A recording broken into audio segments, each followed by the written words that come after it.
Many of y'all already know this, but if you don't, let me tell you something.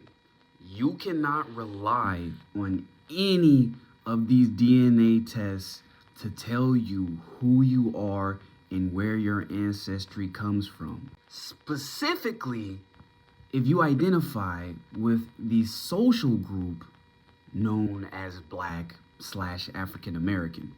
Majority of people think that they have light skin or they have a little bit curlier hair because they got mixed in with some white person one point in time in their history. And that's because the mainstream narrative likes to give you this ratio of so-called black people's DNA saying that, oh, 70% West African, 30% European, and 2% Native American. The problem with that is that when these genetic tests are taking your DNA, they have a very limited database, meaning they have hundreds of thousands of samples of West African DNA. 1,000 something samples of DNA from federally recognized tribes, which I've already stated in my other video, with Masonic constructions.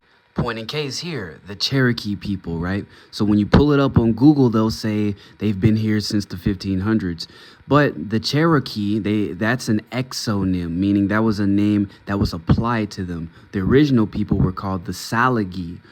Another name was Cherokee.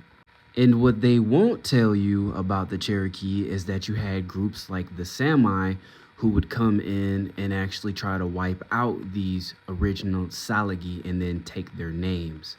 And then form political entities that began to be recognized in 1794. That is the DNA that they're pulling from. Oh, but it gets interesting. So when they start doing genetic tests on so-called African Americans, like this guy, Albert Perry, they found in 2013 that he possessed a Y chromosome that diverged from all other known human lineages about 338,000 years ago, suggesting previously unknown human population diversity.